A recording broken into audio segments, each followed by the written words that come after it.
Good morning, everyone. Good morning, and good morning to everyone online. We're so grateful to have you all here today, and welcome to United Against Fraud, How America Will Defeat Scams. It's a lofty title, but I have no doubt that the dedicated and committed leaders here in this room and on the live stream today are already rolling up their sleeves to get to work. My name is Kate Griffin, and for the last year, I have been leading the National Task Force on Fraud and Scam Prevention, and I will be walking you through our time together this morning. To kick things off, it is my pleasure to introduce Dan Porterfield, the president of the Aspen Institute, up here with me to say a few words. Dan is a standard bearer for the Aspen Institute ideals of values-based and purpose-driven leadership, the kind of leadership that we all need to solve this terrible scam problem that we're here to discuss. Dan? Thank you, Kate, and welcome all of you. It's a pleasure to be here for the launch of Aspen Institute's new report, United We Stand, a National Strategy to Prevent Scams. And I'd like to start by thanking Kate in particular, extraordinary leader, impresaria of this incredible body of talent that together worked for a year to get us to this stage of really important set of recommendations and momentum building to protect all Americans, at least 1 in 5 already impacted by scams. And so, Kate, thank you so much for everything you've done.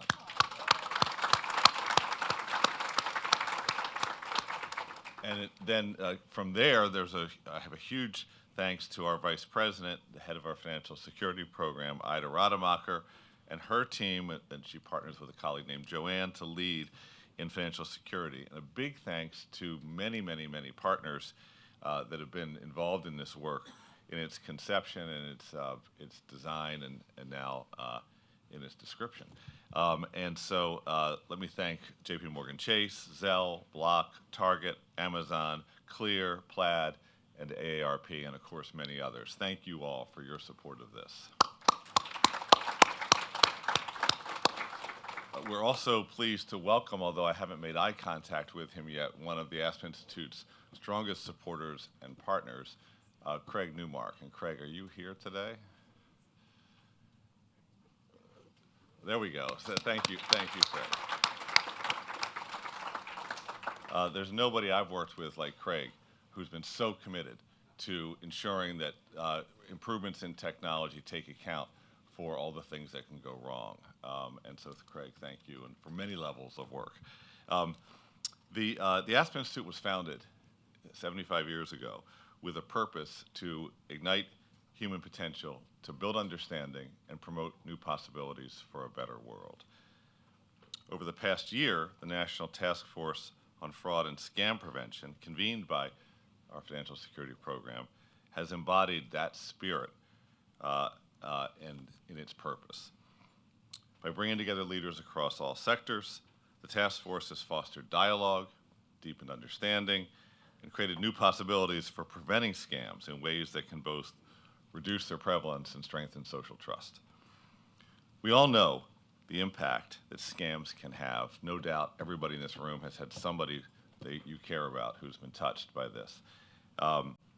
And it can be devastating, as we know, the loss of savings, the erosion of years of hard work, the sense of bitterness or futility that people feel, the tremendous anxiety sometimes that, say, people my age feel for the elders in our lives as we try to protect them from scams that are very difficult to detect, especially if you're a trusting person.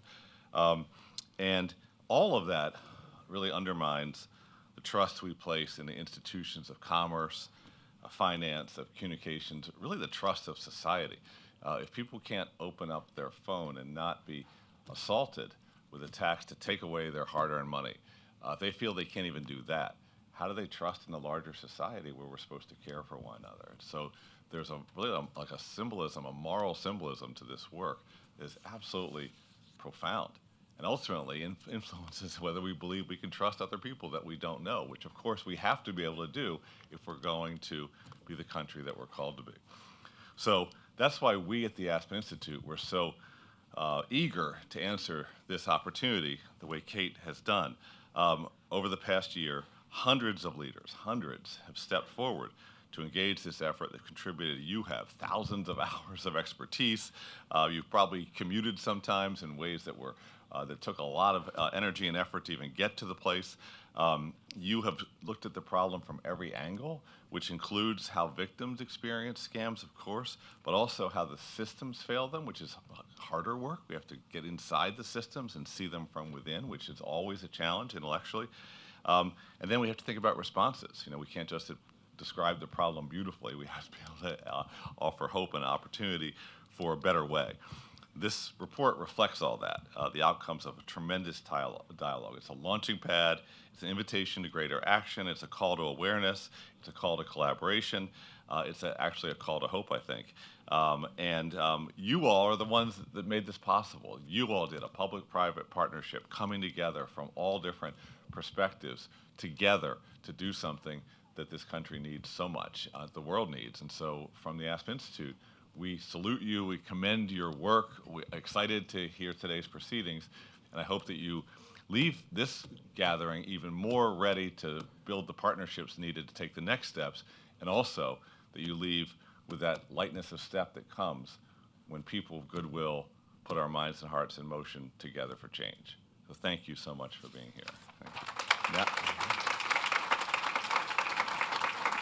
Now it's my pleasure. In some ways, I think our financial security program is like the 1927 Yankees. I realize there's some Red Sox fans here probably after last night. And the manager, team captain, Babe Ruth of the 1927 Yankees, or rather the 2025 Aspen, is Ida Rademacher, a phenomenal leader. Thank you, Ida. Thanks so much, Dan. And hey, let me add my welcome to everybody who's here. And for those of you on the live stream, it's a really full room of people who have been in other Aspen rooms over the course of the year, working not always in easy conversations to find a way forward on the issues that Dan just spoke about.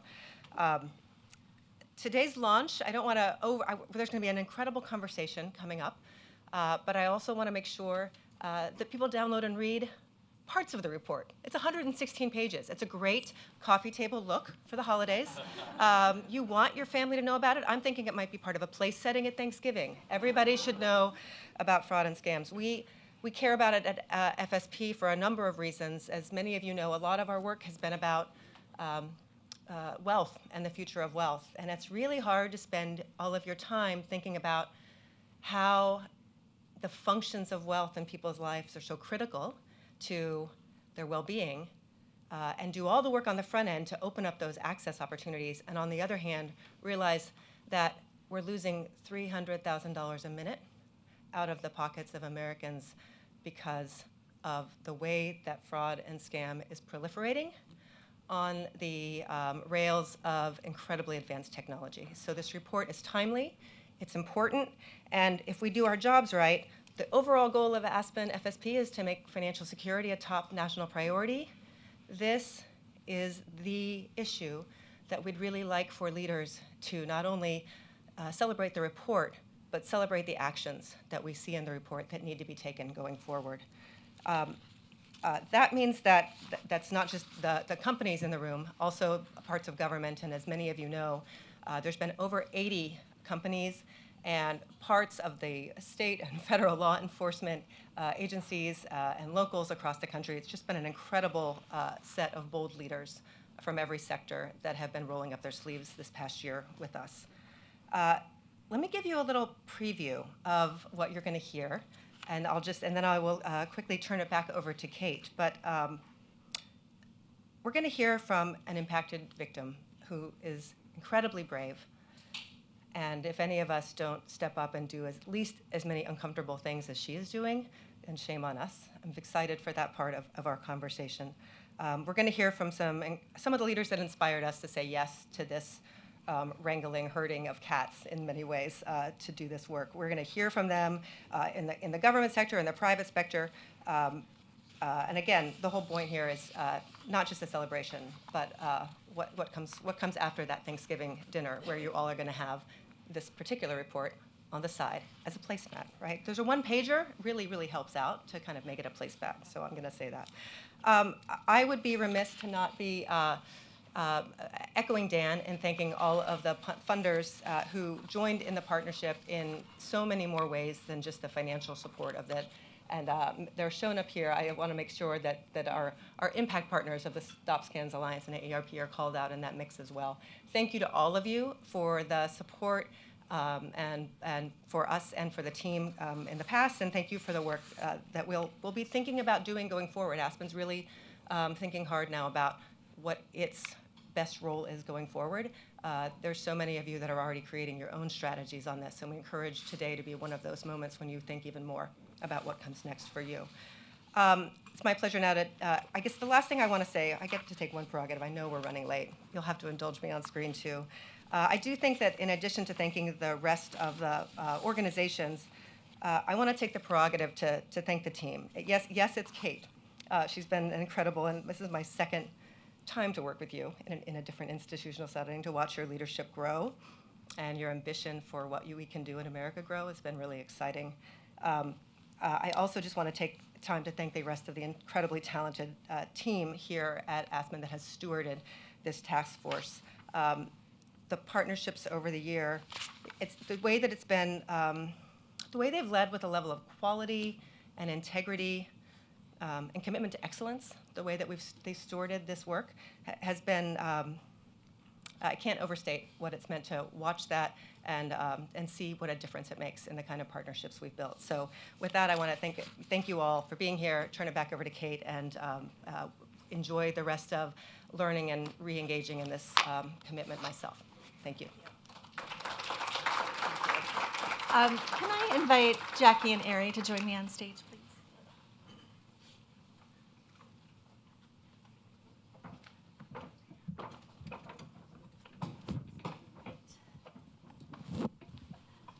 All right. Good morning. That was I'm feeling a little shy. That was some really sweet words. Thank you. You've gotten a flavor of what we're here to talk about today.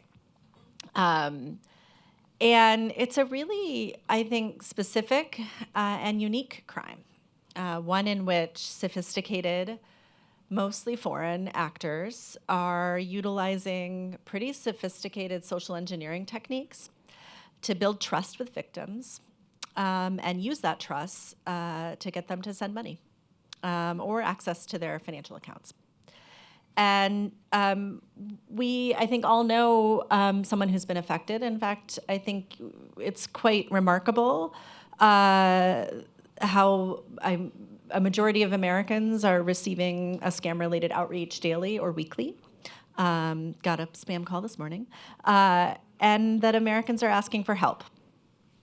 Being scammed is now the second highest crime fear in this country, second only to identity theft.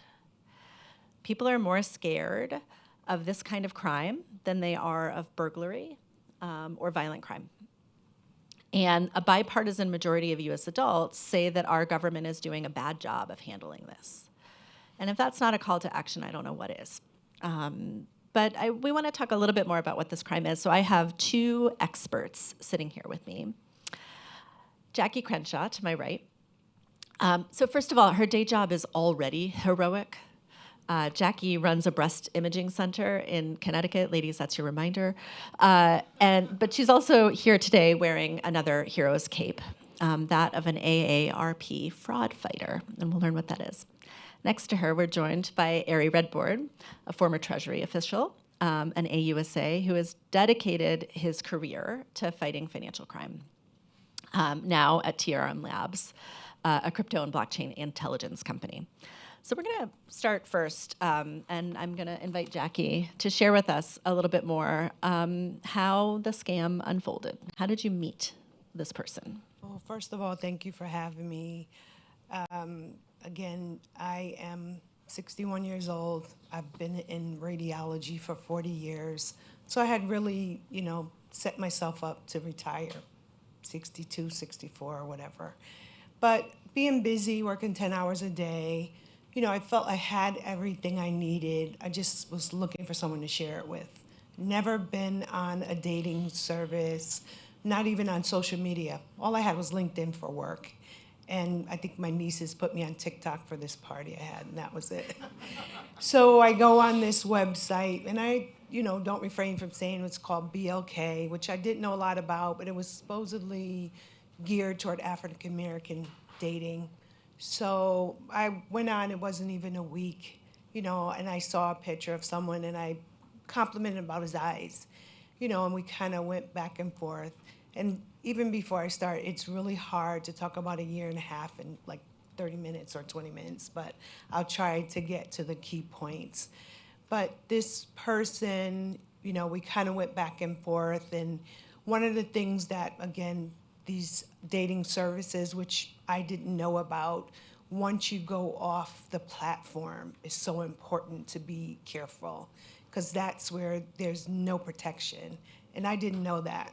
So first things they, coax you, let's go offline, let's exchange phone numbers, emails, all those personal things that you don't even think about when you think you're having a good conversation with someone who you could possibly have a relationship with. So this person, we talked probably 4 weeks. He was supposedly a widower. He had 2 small kids. And that's kind of like reading around the thing they do. They're a widower. They tug at your heartstrings. And this particular person, a little more into the relationship, we started praying together, which I think was the most disgusting betrayal of all. I wasn't overly religious, but I was spiritual. But it was, your turn, my turn. So it just peels back those onions to your heart and of trust. So yes, I did start to trust this person, and then the conversation of investing for our future came up. So first thing, I was sent, which I now fake, coin cluster statements of how much he had made, and he said that he had been, this was right after COVID. He was home with the kids. He did a lot of research on COVID. And I even asked casual people, oh, do you know about crypto, this thing? So it was a double whammy. Not only was it a romance scam, but also a crypto scam. So the first investment that I had was I borrowed $40,000 from a 401k, which right now I'm paying myself back. But at the same time, I received a check for $100,000 from a woman, but he said, it's for our future. So I tried to Google her, and, nothing really came up. But my girlfriend said, you have to go to the police. And I'm like, of course. So I go to my local police station, and I say, I think this is fraud. They boo-hooed me. Poof, see if see if it clears, which I did have in my checking account. But looking back, if that local police department had spent 5 minutes, because the woman's name and her address, she was from Vero Beach, Florida, I'm from Connecticut, if they had reached out to their police department to say, hey, knock on her door, see what's going on, because I have someone here that's saying she has a check from her. Not only did I find out a year later from my state police that this woman, who was 72 years old, who was also being scammed, she sent another person a $100,000 check. So fast forward, the check cleared, and this scammer was always a step ahead of me. And I ended up sending most of it back to him, supposedly for our investment.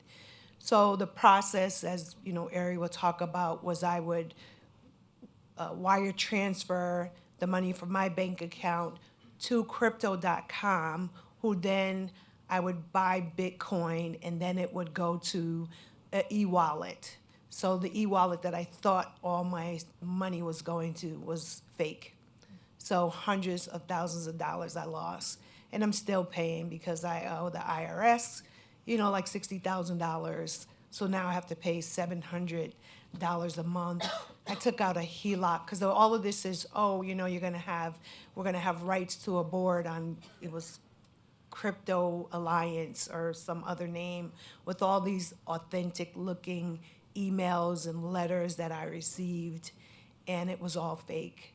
So I in the beginning tried to reach out to the IC3. I didn't get a response, but I have to say my Connecticut State Police, two of them, Matt Horner and Mike Grabowski, are rock stars because they eventually introduced me to AARP, and that's why I'm fighting today. Once AARP said, you know, you need to tell your story, and I was like, do I have to show my face? I was mortified, like most people are. Once I said yes, and I never looked back. And there's all kinds of, you know, podcasts and things that I've done. But this is so important to me because I'm like, they don't know who they messed with because I am a fighter. And I don't want this to happen to anyone else. I'm sorry I'm getting emotional, but, you know.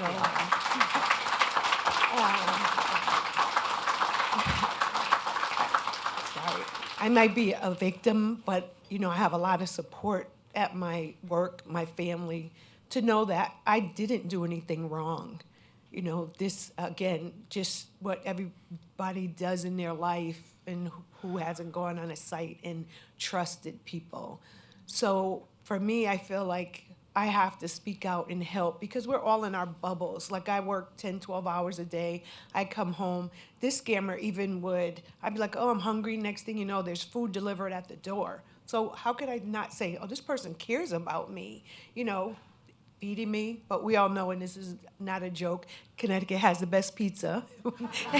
And we just won the biggest pizza party, and we have the Guinness Book of World Records. But he was delivering Domino's, and I said, please don't do that. So it was chicken and salad. Sorry. I have to make light of it with everything that's going on. So you could say my life has been ruined, but I do try to look at the glass half full.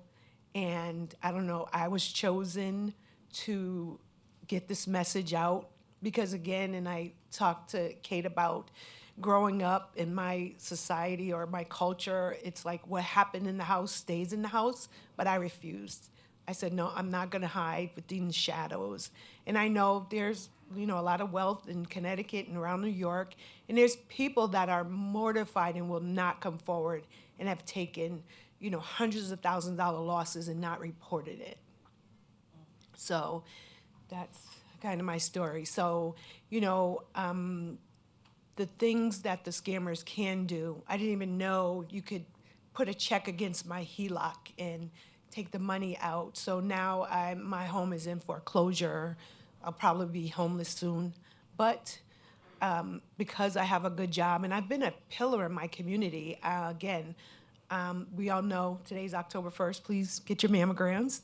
My hospital, we were the first in the country to have, we've had a mobile mammography unit for 38 years, but we were the first to have 3D and ultrasound. And that was, you know, since been 5 years. But I'm also an outreach coordinator, and I educate people on breast health. So all these different things, and you say, why me? And I still sometimes like in the twilight zone because I can't believe it happened to me because I thought I was one of the sharper tacks in the box. Jackie, thank you for sharing your story. And right, please. Yeah. I think the thing that really affects me too is your spirit of saying, I didn't do anything wrong, right? And the idea that so much was done to create and build trust in your story, and that someone felt like that they could abuse that. I'm grateful that there are so many people that are committed to saying this shouldn't happen to another person. So thank you for sharing that. You're welcome. You know, I think You're really going to ask me a question now? I really. Ari, you gotta tell the other half of this story, which is, I think, the other piece of that has been so, I think, remarkable to me in my own learning journey about what's happening here, is where did Jackie's money go, right? You have a hardworking person's, you know, a life savings, and who is using that money and to do what? What do we know about where this money goes? Sure. First, just to put like some numbers on this and maybe even sort of highlight even more extraordinary how Jackie is here. At TRM, we are a data analytics company, essentially. We map blockchains and provide data to every law enforcement agency in the US, regulators all over the world. We have said out there that we've seen about 53 billion in fraud and scams in the crypto ecosystem since about 2023. According to AARP, I see Clark in the back waving, according to IC3, only about 15% of victims report. So that means that that number is probably about 85% bigger, right? This is a huge, huge issue. And there are so few people. I mean, Jackie is a true unicorn, right? Just the fact that she reported and then she's telling her story. I know this is not exactly the answer to the question, but I think that one thing that's so extraordinary about the group here today and what Kate has done is that we're not going to trace our way out of this from a cryptocurrency perspective. We're not going to be able to stop wire transfers at every bank before they happen. But if we can educate people about this type of activity before it happens, that's how we're going to ultimately fight our way out of it. It's really hard, but I think the more people like Jackie, the more law enforcement like Matt Hogan in Connecticut, who tracked and traced the flow of some of these funds, I think the more chance we ultimately have of stopping this activity. And that's why kudos to folks like AARP who are constantly out there beating that drum. In terms of what happened to the money, basically the funds were converted into cryptocurrency. And then these bad actors began to launder those funds. Ultimately, when it comes to crypto, what you're looking for is off-ramps. You need to ultimately move those funds that you've gotten, through crypto.com on chain through a series of wallet addresses. They're looking for on-off ramps. And these days, quite frankly, the off-ramps are pretty good where much of the liquidity exists. Places like Coinbase and Binance and Kraken have pretty good compliance controls, similar to what banks have today. But there are certainly dark corners of the internet where bad actors are looking for those off-ramps. And what we're talking about here is relatively small amounts where you are able to obfuscate the flow of funds and reach these over-the-counter brokers or sort of these crypto wallet type entities where you're able to convert cash to crypto or crypto to cash. And that's a lot of what we're seeing. I believe that these specific funds sort of were identified as having made their way to places like Nigeria and Singapore and elsewhere across the world. So I think the cryptocurrency investigations are a real paradox, right? Because the promise of the technology is that you are able to now track and trace the flow of funds on open public ledgers, right? We can see every transaction that occurs on the blockchain and we can trace them. And we're doing that in these scam cases. FBI, IRSCI, DEA, Secret Service, and then globally, right? Australian Federal Police, Thai Royal Police, they all have tools where they're tracking and tracing funds. However, bad actors can now move funds faster and in larger amounts than ever before. And I think that's the real challenge here. Thank you. You're talking about bad actors. Can you get a little bit more specific about what we're talking about here in terms of the bad things that are happening with this money? Absolutely. So I think one of the things is that one of the misperceptions here is that these are sort of one-off scams, right? I mean, when Jackie was telling her story, she had already identified a number of other victims in her specific case, right? This woman who sent her the money. And it's much, much bigger than that. These are giant webs. I wish I had sort of could show you what this looks like on chain, on blockchains, but it's this giant web of transactions that are all interconnected. And what we, and I say we as sort of law enforcement as a broader community, have been able to do is trace this in large part to organized crime. Organized crime in places like Cambodia, Laos, Myanmar, and in many respects, all roads lead to China in these cases when you're talking about the laundering of these proceeds. We've been able to connect, I don't need to go too much into this, but we've been able to connect the proceeds of North Korea hacks. We've been able to link the proceeds of cartel activity and these pig butchering networks together on blockchains, right? They're using these professional money laundering services to ultimately launder and cash out the funds. So the reality is that these are highly organized. We can sort of get deeper into this, but Oftentimes, the scammers themselves, as you all know, are victims of human trafficking. There are these scam camps in these places in Southeast Asia where people are being forced to send these crazy text messages that we get every morning, every afternoon, every evening.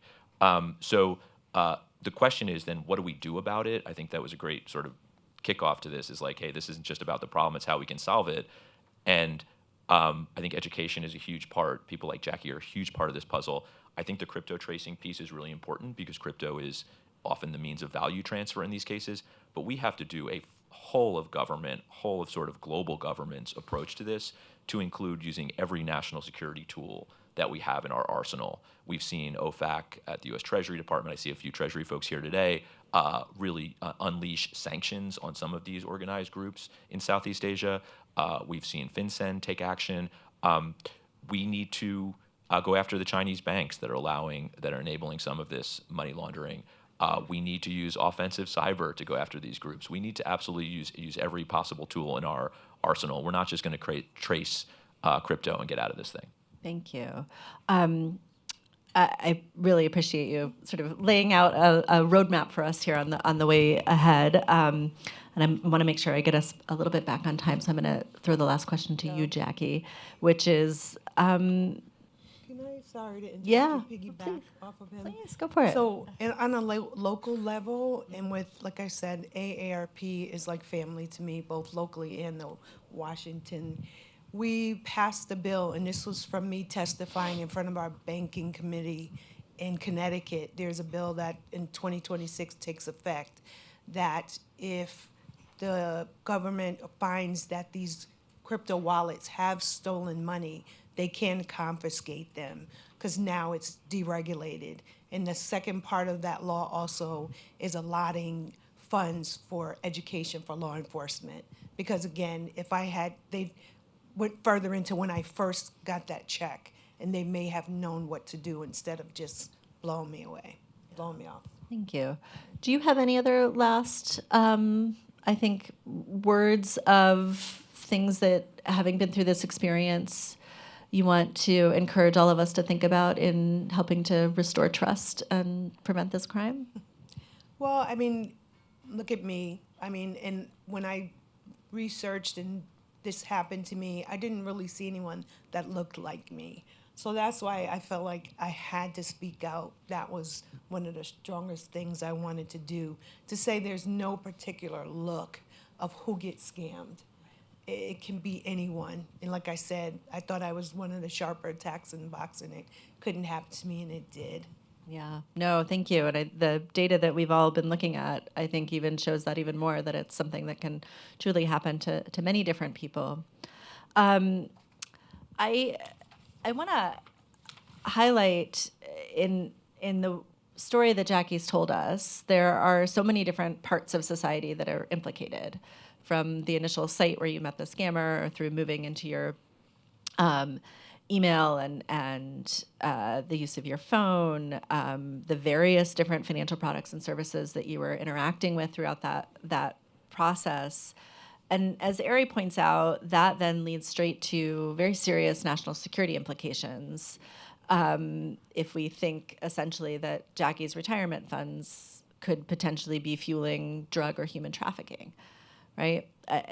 We have a situation where the American public is essentially funding its own national security threat. That's why the approach that we took to building this National Task Force on Fraud and Scam Prevention was to really look at and identify all those different parts of that ecosystem that are implicated. We've talked about the 80 different member institutions that heard that call to action and engaged with us over this time. And the question we asked was, how might we prevent this from ever happening in the first place? How might we have prevented Jackie from ever meeting that person? Or at other steps in the chain, as Jackie has pointed out. And the answer that we've delivered in the, as we've discussed, very large document is quite complicated. At its core are these very bold calls to leadership. They are asking us to name scam prevention as a national priority, and having someone in charge of fighting it and coalescing and bringing together all of the different parts of our government that are critical to fighting this. As Ari pointed out, so many different law enforcement agencies have dedicated, committed leaders to doing this, but having an ability to strategically work together and prioritize that is important. To enhance the powers of law enforcement and to empower the private sector's creativity and innovation is important. So at this point, we'd like to invite Nick Bork, who it's been really just a true pleasure to work with on this project and who is really the lead architect of the recommendations that we have. I'd like to invite Nick up here to walk you through what the report says and share with you the key recommendations that we have in this blueprint document. First, join me in thanking Jackie and Ari.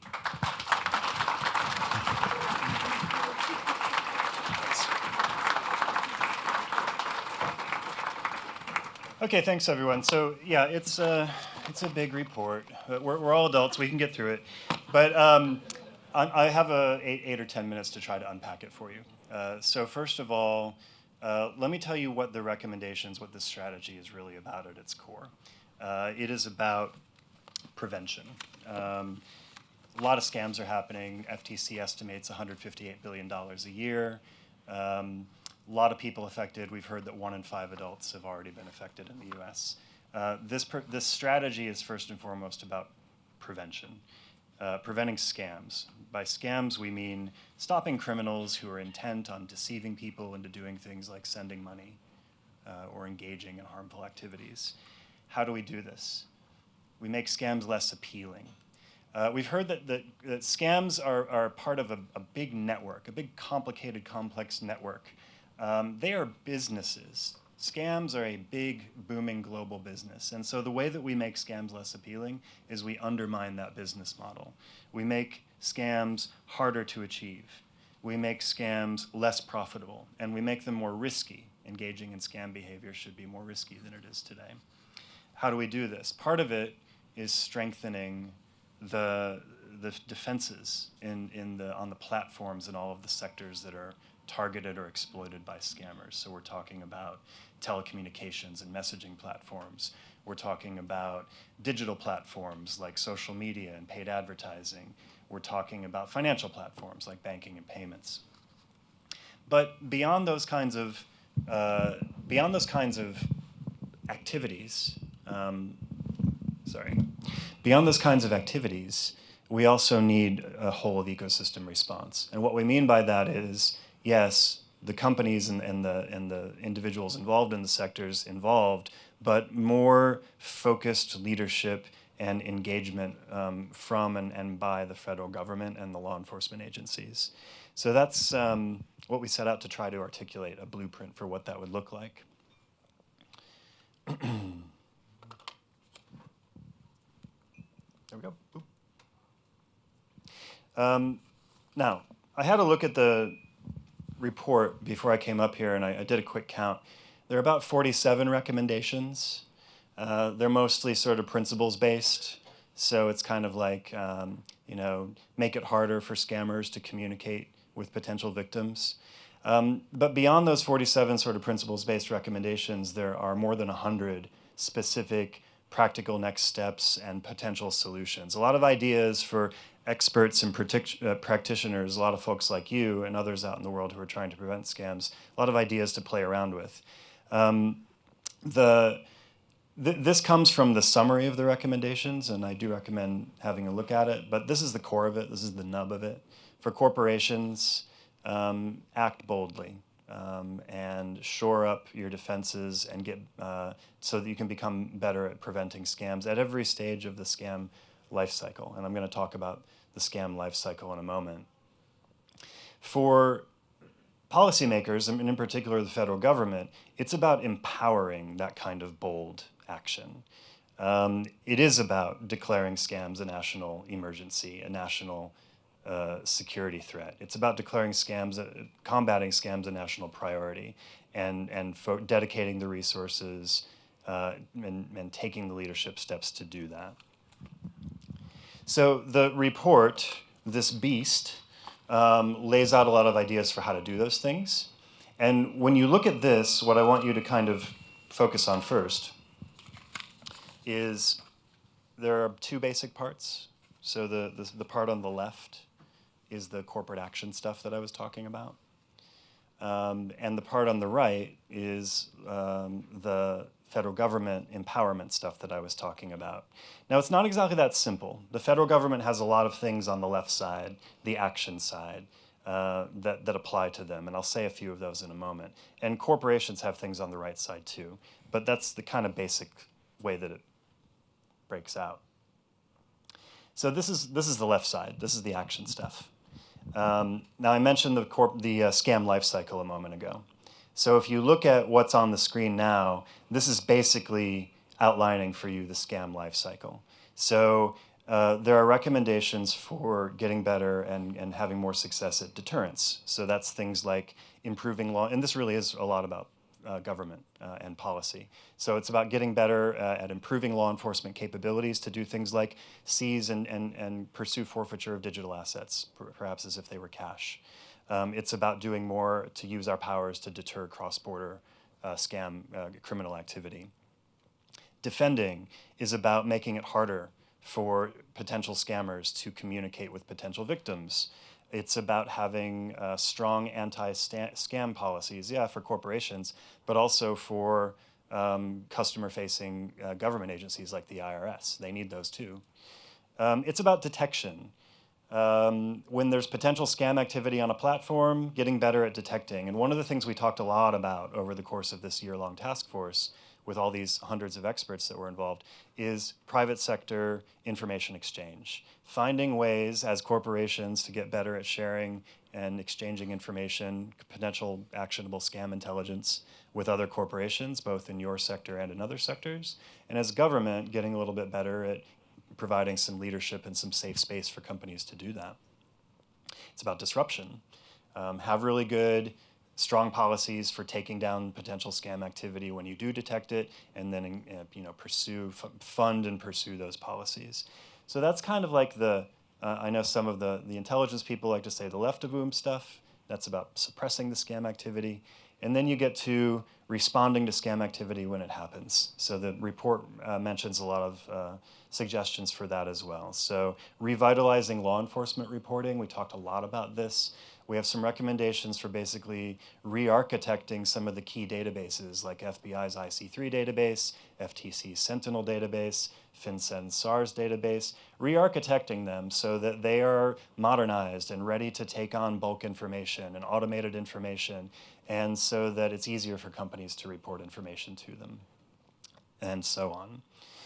It's also about improving consumer reporting capabilities. One thing we talk about a lot is creating a single place to report scam information. This is important for companies, like that would help companies, but it would also be great for potential victims to know that they could go somewhere like stopscams.gov and report. A lot of confusion about where to report even when people do want to report. It's also about promoting effective recovery. There are a lot of practical things there about getting better at correcting account takeovers and correcting false positives. You know, this looks like scam activity, it's really not. Got to correct that so that the legitimate customer doesn't get harmed. And then it's also measurement. A lot of you, I'm sure, will nod your heads when I say we're not doing a very good job at measurement. It's a super difficult problem. The report has some suggestions for getting better at measuring scam activity, but also, importantly, getting better at measuring the interventions that we take to see what's working and what's not. Also has a metrics framework in there that is proposed for getting better at measurement. So back to the right side. Remember, the right side is kind of like the enabling stuff. And this is where we're really calling on the federal government to step up and say, scams are a national priority. They're a national security threat. We're going to do something about this. We want the government to formalize their own national anti-scams, combating scam strategy. We want it to look a lot like what this report is suggesting. A lot of experts are going to have a lot of other great ideas. Another part of that is enhancing incentives and modernizing the legal framework.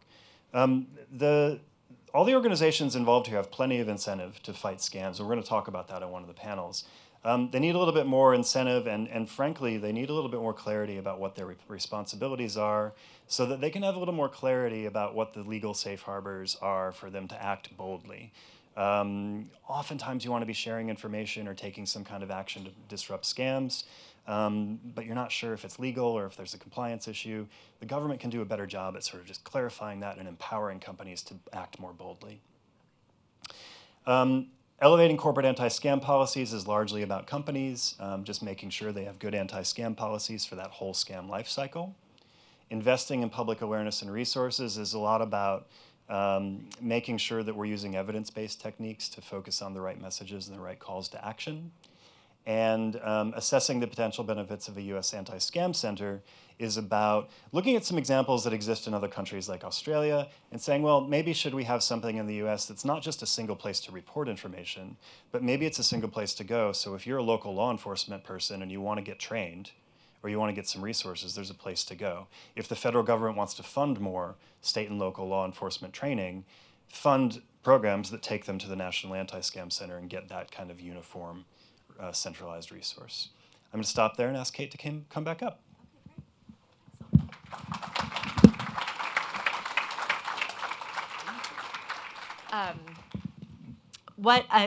Nick, first of all, thank you for your partnership and your leadership.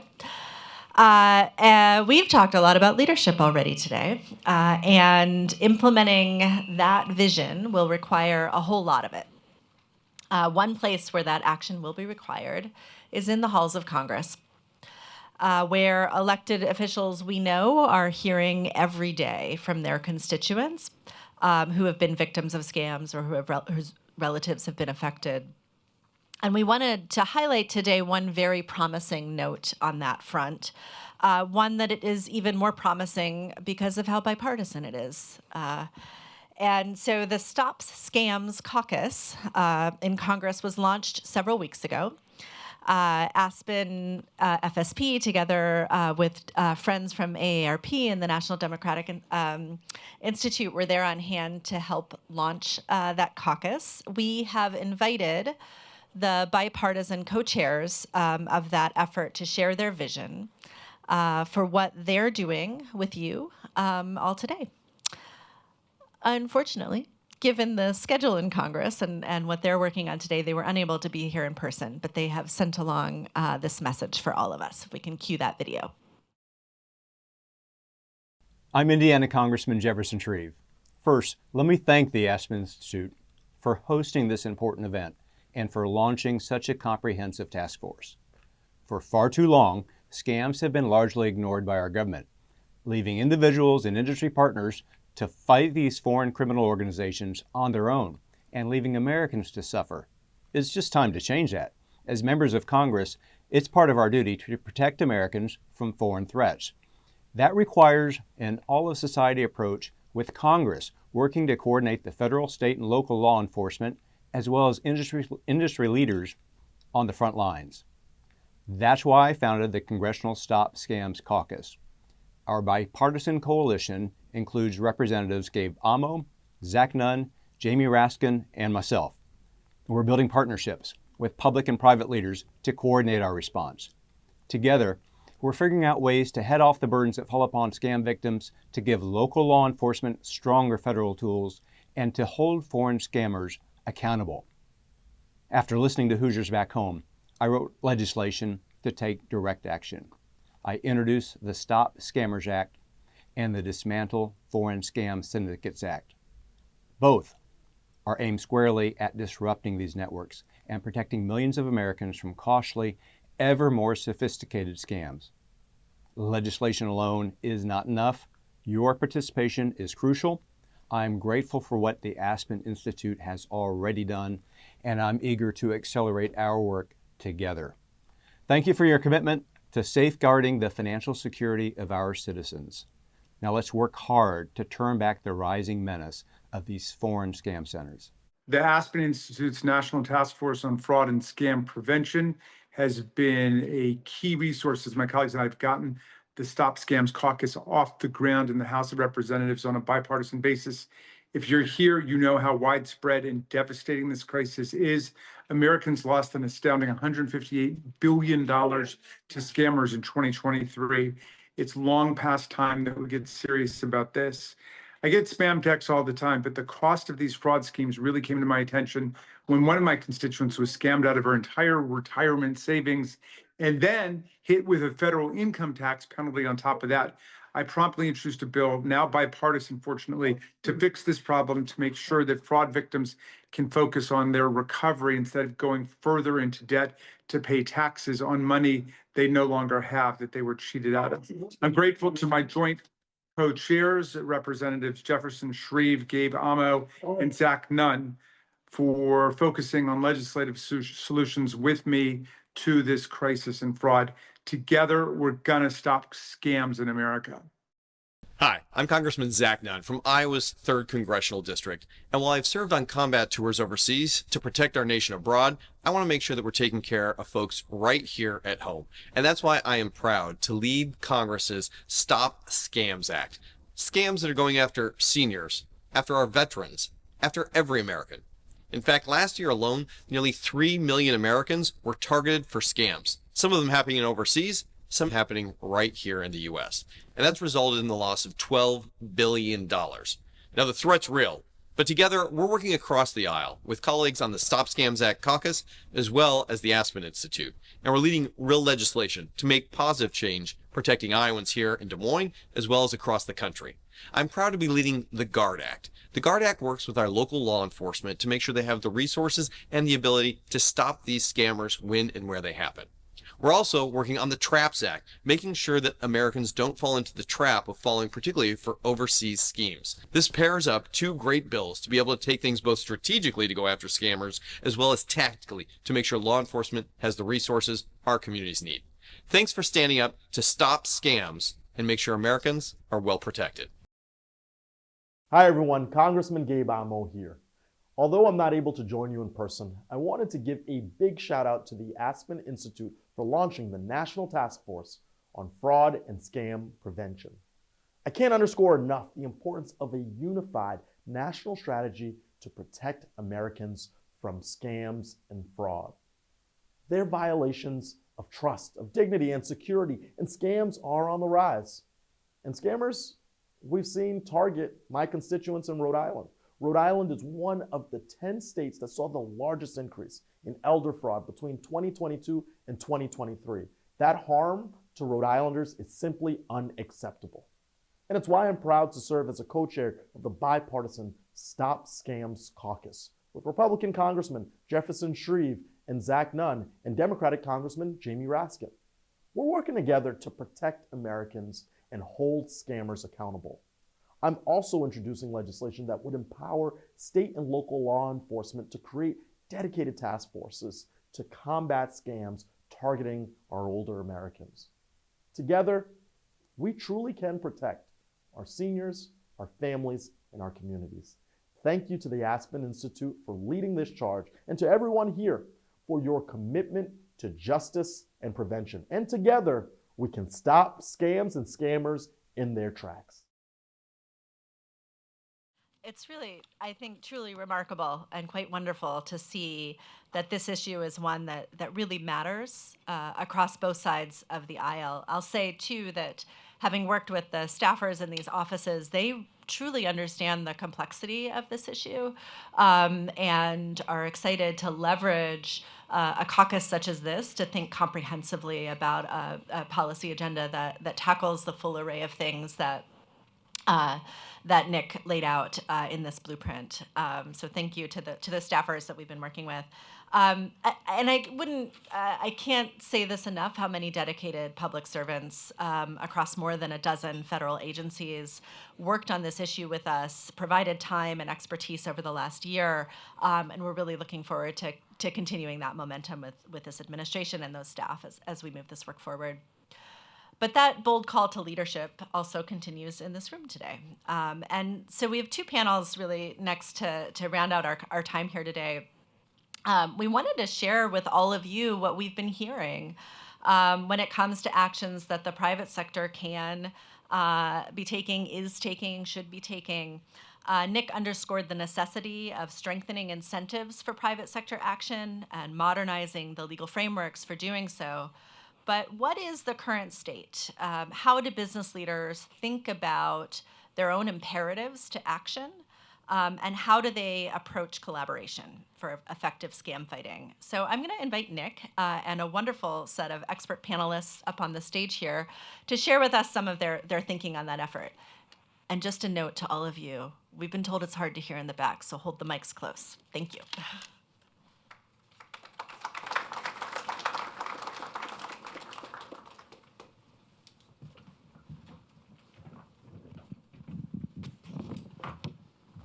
Thanks, Kate.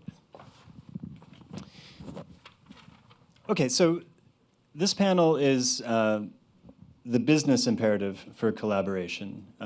Obviously, if you're a company and you're running a platform, you want to keep bad actors and scammers off of your platform and out of your business, and you want to have trust on your platform. But you know, as you've heard over the past year plus in the course of this Aspen task force, we've had more than 80 organizations come together, more than 300 experts spend a lot of time, not just out of the goodness of their heart, they're trying to accomplish something.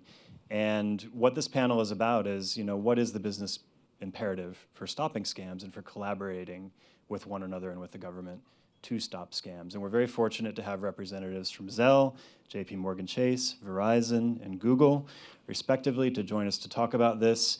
And I'm just going to ask a few questions and throw it out and see what the folks want to say. I think that from my own perspective, going through this process with the task force and having, you know, all these hundreds of conversations in the past year plus, I think it's easy to think, okay, we're talking about some of the biggest and richest and most sophisticated companies in the world. How do they possibly need help to do something like this? They really do, and there are a lot of reasons for that, and I think that I'm confident that we're going to touch on some of those today. So I will start by just throwing out sort of the baseline question, and happy to have any of you respond who wishes. What makes scam prevention a business imperative today? I'm happy to start. So I think I'm with JP Morgan Chase, and our customers are making, every customer makes dozens of transactions every day. Millions of transactions happen across our networks every single day. People need to know that what they're buying, that what they're purchasing, that who they're paying is who they say it is. They need to understand, sorry, a little louder, there you go. They need to know that that person is who they say it is, whoever it is they're paying, and they need to know that the thing exists, right? And the scammers are just so good out there that there's a lot of uncertainty now. If you're renting that apartment, you're seeing photos. It looks like a real place. It may be a real place, but that doesn't mean you're actually renting it from the real landlord, the real owner. And it's just introduced so much uncertainty that it's slowing down commerce. It's building a lot of anxiety into the system, right? And it just creates a ton of uncertainty when you don't know what you're shopping for, what you're paying may not be real. Those concert tickets may not exist. So I think we all collectively need to try to help unwind that uncertainty and try to bring some sense of like security back into it. The second point I'll make, even more broadly than that, is it's become a quality of life issue. I think that was mentioned earlier, that like our phones, our emails, it's just everything is under assault. And so, you can't go, I cannot go a day without multiple messages that are scam messages, that are scam texts, fake emails that I don't know whether I can trust. And collectively, that sucks up a lot of our time. And again, just creates a lot of uncertainty. Thanks, Darius. And of course, we've heard that most victims don't actually report, but there is some interesting survey data that suggests that when victims do report, about 7 out of 10 report it to their financial services firm because that's where they sent the money from in the course of the scam. Anybody else on the panel want to take that? Go ahead, Marcus. Sorry, Markham. No problem. Markham Erickson with Google, and congratulations on the paper, and Jackie, thank you for sharing your story. That was really powerful, moving. Look, at Google, our mission is to organize the world's information, make it universally accessible and useful. And core to that mission is the quality and integrity of information that is being presented to users. So frauds and scams works directly against our business mission, and it undermines trust in the internet ecosystem. And that trust is essential for people to use our products and services. Oops. Second point, that's my phone chirping at me. Second point is it's a big problem. It has tangible, real-world financial impacts, devastating impacts on individuals. And the work to defraud individuals is being led by organized crime across a number of vectors for us. So it's voice, text, email communications. It's on fraudulent and scammy ads, and it's on incentives and encouragement to get people to download malicious apps. So we focus a lot of attention across those threat vectors to employ technological measures as well as human capital to address those. And just to give you a sense of scale and some of the possibilities here, they'll highlight just two. We took down 8 billion ads last year, scammy ads, and suspended 5 million accounts. That's just in 1 year.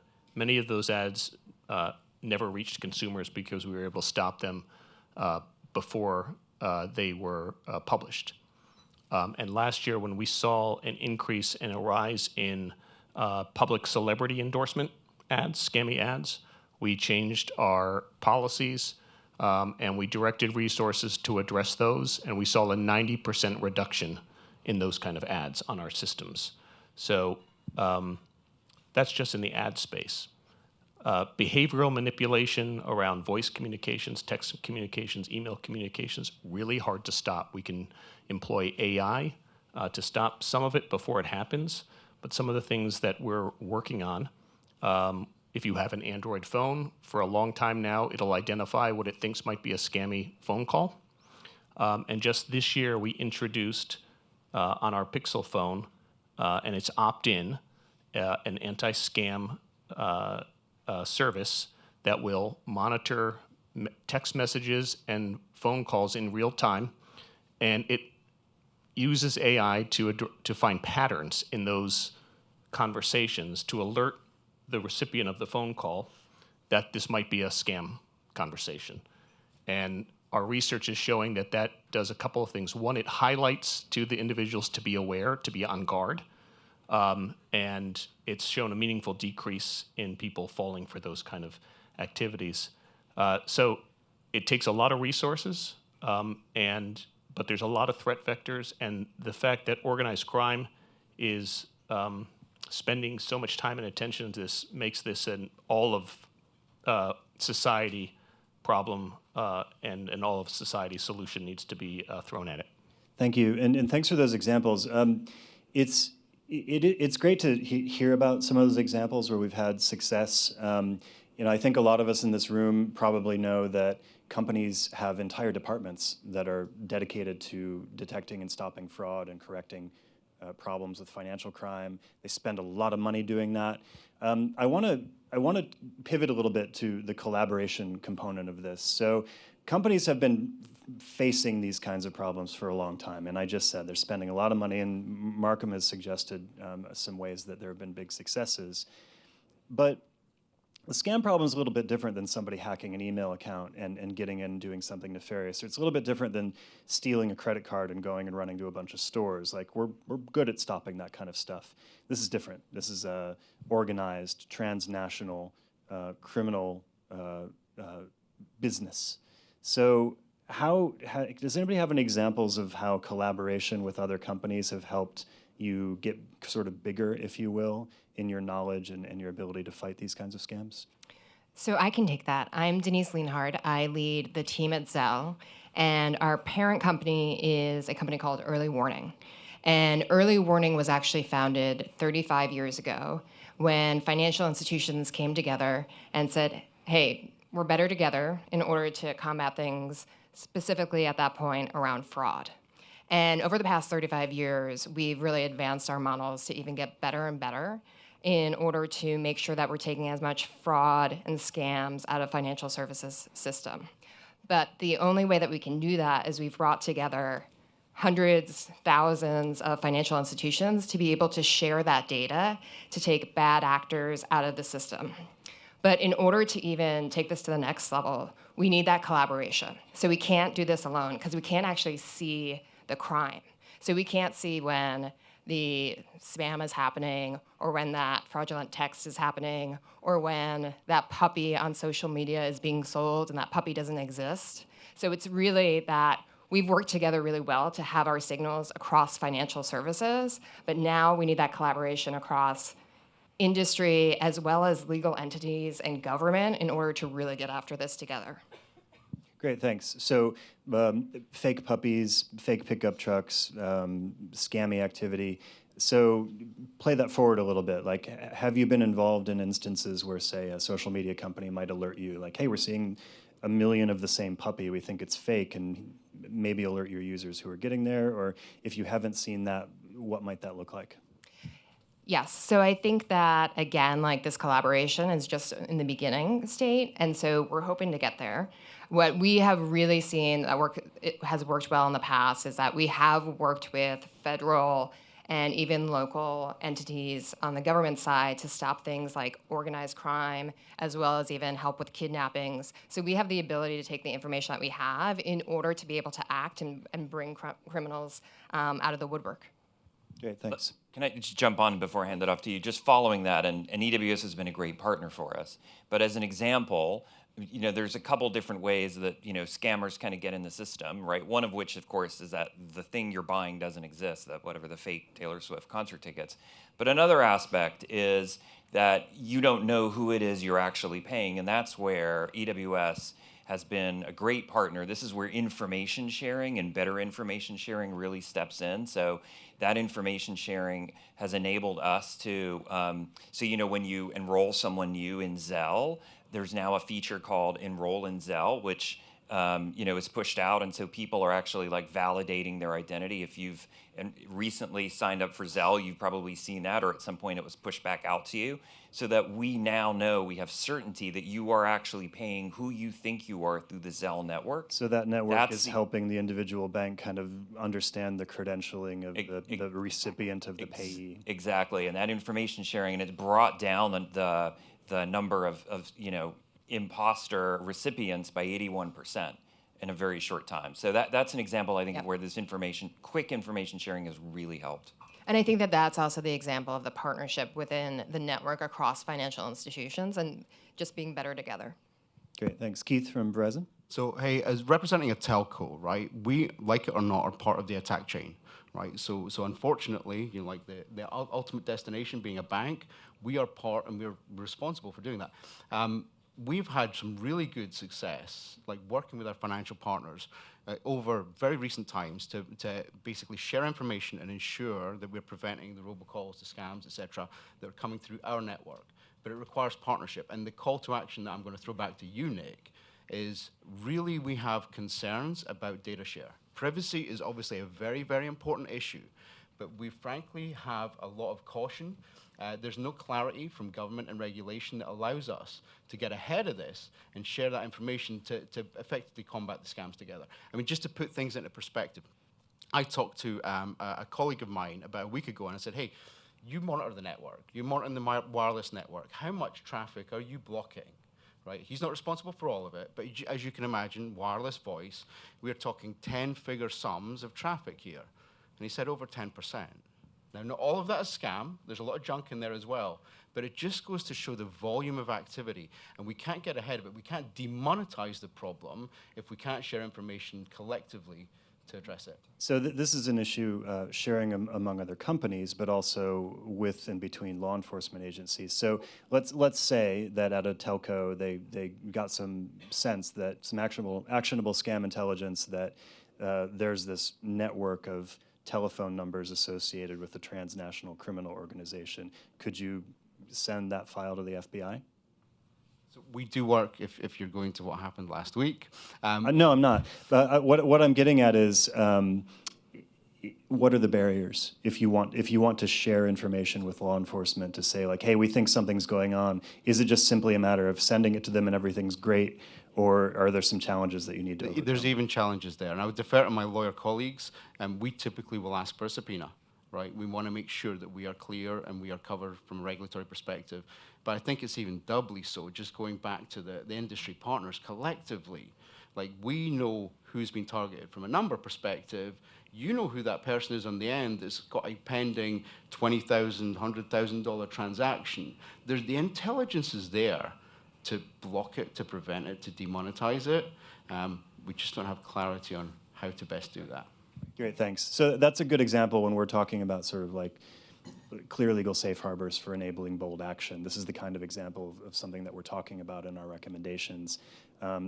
Companies have a lot of interesting information, a lot of useful information. There are all manner of reasons why they hesitate to use it sometimes, and I think government leadership could help expedite and frankly lower the cost of doing all this, and also improve the efficacy of sharing that information. Sorry for the editorializing.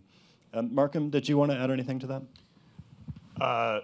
Agree with the points here my colleague made. I'd add a couple of other things. There are things that industry and governments can do today and are doing to share information. This is transnational, it's transsectoral.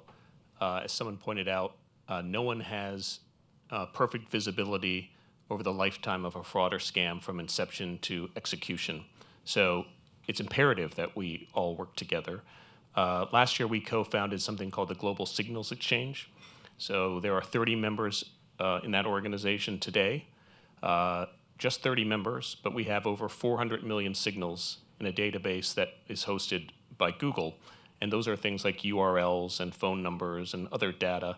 And it's been very effective in taking down scammy websites, scammy individuals, but only 30 members. If we doubled to 60 members, just double from 30 to 60, we'd increase the effectiveness of that organization and that effort exponentially. That's point one. Point two, though, we need governments to work with us. We've had some success with governments. Singapore recently has been a really big success story where we have a very close collaboration and partnership, and we share information with the Singaporean government. They share information for us, and we're able to make a meaningful dent in scams. But it will take governments talking to other governments. I was really heartened, I think it was about a month ago, where the Treasury Department and the State Department announced financial sanctions against gangs in Southeast Asia. That is a wonderful step. And the fact that, that Secretary Bessent and Secretary Rubio highlighted this action got the attention of people in my company to say the U.S. government is focused on this. It's heartening to see that. So would love to build on those, and congratulations to the USG on taking that action last month. Thanks. That's a great point. So if you're inside of a company, and I won't point out any specific company, but if you're inside of a company and you know that two secretaries in the federal government are highlighting this and encouraging this, it can help embolden your position when you go to your bosses and say, we need to focus a little more resources on doing this thing to prevent scams. Yes? It emboldens, and it's encouraging, right? Because sometimes internally, we can only do so much. We're not going to be able to stop organized crime as a private company. And so when we see a government taking that kind of bold action, it incentivizes us to keep investing in this space, and also that the problem is more resources are being thrown at the inception part of the problem. We'll catch the spears and we'll try to stop the spears from landing, but stopping the throwing of the spears at the beginning part of this is really critical to if we really want to stop global frauds and scams. Thanks. So Markham mentioned the Global Signals Exchange, and I don't want to be too remedial about this, but I want to ask the panel a question. At a very basic level, walk us through what something like a Global Signals Exchange empowers. So it's you mentioned it's a place where information can be shared, and you can be a financial services company or a tech company, a platform, a digital platform, a telco. You kind of come together and you're sharing information with one another, just at a very basic level. From any of your company's perspective, what kind of thing does that platform enable you to do that you can't do now? No, go ahead, Darius. So from our perspective, it's the speed of sharing information. I agree with your point that I feel like a lot of the regulations out there, particularly the way I think we have traditionally looked at privacy, that's going to have to change. We have the information. We have to be able to share it more rapidly. And then there's a sense that there are already a lot of requirements. So in terms of, got a little feedback there, filing SARs, for example, filing CTRs when we see activity, they disappear into a black hole. That's how it feels. Now, I know our government colleagues would say that's not the case, but we rarely ever hear any feedback from all of that data, right? And it's incredibly data rich. So I think being able to extract information more quickly from that and then act on it and give it to law enforcement more quickly should make a really big difference. Thanks. Anyone else? So my next question then is, let's hypothesize a little. Can anybody think of something, or would you like to discuss something that would be helpful, that you've wished for, or that you think would better enable your companies or companies like yours to be successful? So I'm talking about things that it could be some specific change in law or regulation. Keith, you've kind of mentioned, suggested something along those lines, and you just did, Darius. But it doesn't have to be policy-oriented. It could be something that's a little more service-oriented or technology-oriented. Like, what's some kind of service or technology you might like to see become more robust? Finally, it could be something like industry best practices. Like, hey, I'd love to see just better, clearer standards in my industry or among these industries for doing things like reporting to law enforcement or what have you. Anybody? Sorry, just because I went last, I'll jump again and then I'll throw it back to you guys. One thing I'd like to see more of is consumer education. I do think it's a true, and a lot of our consumer advocates that we talk to all the time sort of say, well, we're not going to be able to educate our way out of this, and that's true to an extent. But these messages do get through, right? The storytelling, the hearing of stories, because the shame is so pervasive out there, right? The underreporting. It's also, there are a lot of people that believe that only older people fall for scams. And in fact, everyone is falling for them. And our data shows that in fact, younger people may even be falling for them at higher percentages now than older customers. Yep. Older customers usually, unfortunately, losing more money, as we heard earlier. And it can be particularly devastating. But it is affecting everybody, but we're not talking about it. So let me out there. Jump in on that real quick. Yep. Like, snap our fingers. We have excellent consumer education now and excellent messaging. What then? What do we tell people to do? Where do we tell them to go? And what does government and private sector need to build to be ready for that moment? So I think there has to be, it would help people if there is a source of truth. We know that our brand, the Chase brand, is really trusted. So we try to make sure that we have all the information out there. We put information in our branches. We have printed flyers that we hand to customers, and customers know to come to Chase, but they don't know where to go nationally. There is no like to law national, or to law enforcement, to government, to the people here. We talk to our customers. They hear conflicting information. Well, I reported it to my local police department. Well, is it the FTC? Is it the FCC? Like, people don't know, and so I really feel like there needs to be, and I know a lot of people in government kind of agree with this, a single source where people can both report and get really trusted information, as well as helping coordinate that education. Right now, it's really fractured. Great, thanks. Go ahead. Darius, I would just double down on everything that you said in terms of, like, I think Jackie's story first highlights the need to tell stories and how important it is to show examples so that people can be on the lookout for that, but also so that they don't feel ashamed. Because as we know, anybody can be scammed, and it's that we need to highlight these stories so people feel better about it and also emboldened to do the reporting. And then there needs to be a place where one standard at the federal level where people can go and they can actually send that information. But then also we do need to teach and train local law enforcement so that you don't have an example where somebody's walking in there and they say, hey, this is what happened to me, and people don't have the right tools to respond. I'm a cyber guy, and I'm going to say multi-factor authentication everywhere. I mean, it's not going to stop every scam, right? Pig butchering scams, they're going to get you, they're going to tug on those heartstrings, etc. But that stop point, I mean, number one, you can protect your accounts, but that stop point, that opportunity for a bank or a telco to say, what are you doing, right? We see something unusual. If we call you, we will never ask for this, right? It winnows it down. There's no silver bullet, But the more we can deploy MFA, I think the stronger place we're in. And that, I would add to that, training to your employees as well. We talked about like communicating to customers, communicating to the consumer. We have to train our employees to look out for this stuff too. Is there something that would help us get better at MFA or better at deploying it? There's lots of different solutions out there. I think, the number one thing is just as a consumer, go into your email accounts, go into your bank accounts, go into and sign up for it. Oh, and I should say, for those of you in the audience, what is MFA? It's basically multi-factor authentication. It's two ways of getting into your account. It might be you log in with your password, and then you use a verification app to prove with biometrics who you are. Right. So there's SMS versions, there's voice versions, there's a host of different versions, but opt into it wherever it's possible. And then as an organization, where you have it deployed, be very critical of where it's deployed and where the gaps are. I bet you $1 to a dime that there is going to be like some like easy button for someone in an escalated situation. Those have to be put through the rigor of making sure that they are properly secure and that they're monitored. You might want to have things like delays on those kind of things as well. But MFA implementation is critical for us. I'd just like to push back a little bit. It certainly is helpful. I agree it should be enabled everywhere. The problem is that people are under the spell. The scam happens before they try to engage with their bank or their financial services or payment provider. They already believe in the transaction that they're trying to make. And so it's not a question of, is it actually the customer trying to, it is them.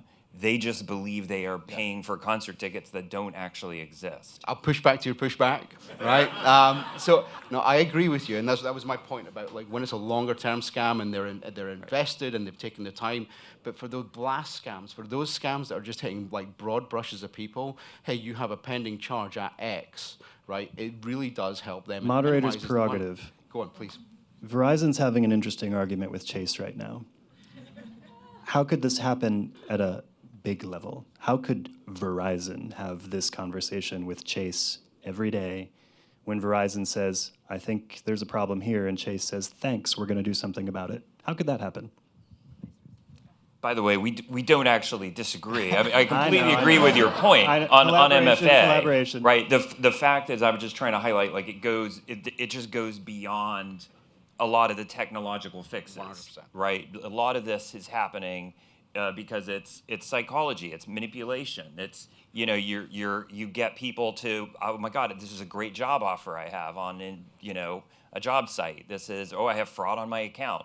And people, and in many ways, our training has worked, our education has worked, because people often react very quickly. It sets in that panic behavior. But I think to answer your question, the work the Aspen Institute has done is taking this discussion that we're having now and bringing it up to a higher national level. Could Google or Zelle kind of come and tap and say, actually, we know something about this problem. You guys might want to know this. Yeah, this sort of industry collaboration and discussion is imperative to solve this, and there are good organizations, and this meeting itself is illustrative of that.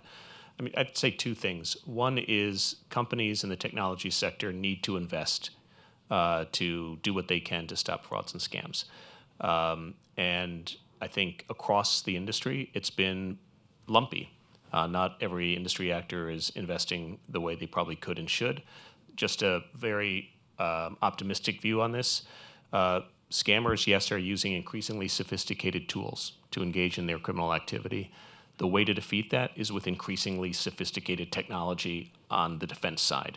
And so, good AI is going to defeat bad AI, and we're going to need that to happen. And then the second thing is really just to double down on governments talking to other governments. So, we have governments like the UK, the US, Singapore, more collaboration. The example I have in mind is, 15 years ago, there was a concern around offshore piracy of intellectual property. And the US government put an all-of-government task force together with a single coordinator and meaningfully brought together the financial services industry, technology companies, and others to see how we could tackle the problem. And a lot of progress was made. And that task force worked with other governments. So much more collaboration among the governments themselves. Thank you. That's going to be the last word because we're out of time. For more on that idea and a lot of the other ideas here, please check out the report. Thank you. And thank you to the panelists. Thank you so much. That was a really wonderful flavor of the kind of back and forth that we have had over the last year in really trying to get underneath this very sticky problem. And I hope you get a sense, too, of just how committed and passionate folks are about what are the tools that they have to leverage against this fight. I'm going to invite our last panel to join us on the stage here. And really, it picks up from where Markham left us in this last conversation. Oh, dear. And really asks us in this last part of the conversation to look forward. What is happening today that supercharges the fight against scams? What are things that leaders can start investing in that will make that difference? What are we seeing around the bend in terms of innovations, be they technological or otherwise, that will be the centerpieces of scam fighting in the future? We've got 3 folks who think about this all day, every day, and my colleague Erin, who also with me thinks about what's around the corner all day, every day. So tell us what to look out for. What are we excited about? Thanks, Kate. I'm Erin Borge. I'm with the Aspen team, and Markham, I will find you later to give you $5 for setting up this panel about supercharging the fight with technology and really what we can do and what's around the corner. So for our final panel, we wanted to leave you all with a sense of optimism. We've heard a lot today about how devastating these crimes are and how complicated and challenging it is to fight against these organized networks who don't have any of the same regulators that you all do, and really have the world as their oyster in terms of technology. And so what do we need to do as industry, as government, as social sector to better empower and bring guns to a gunfight?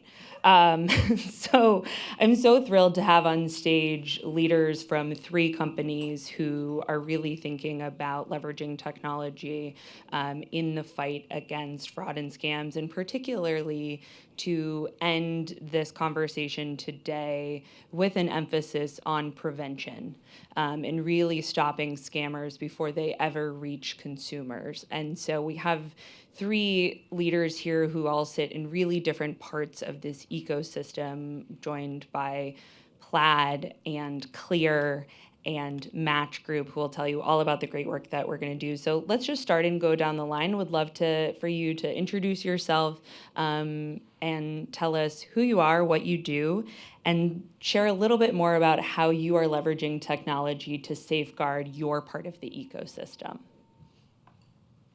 I'll go first. My name's Jane Stanton. I lead B2B and product marketing at Clear.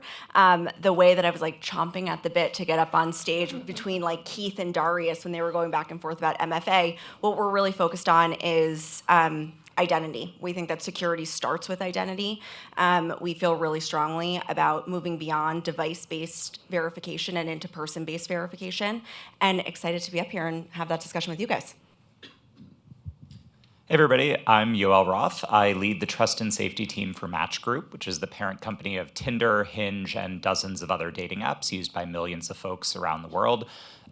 My team's mission is to make it so that nobody has an experience like Jackie's ever again. We are building apps that are designed to help people find connection and relationships and love in the world, and inherently that is a business built on trust. At the core of the work that my team does is not only disrupting scams when we identify them, but building technology solutions that help us get ahead of the challenge. And I think there is no silver bullet here, but there are ways that we can build effective consumer technology that can help us meaningfully move forward this fight. I'm excited to talk about it today.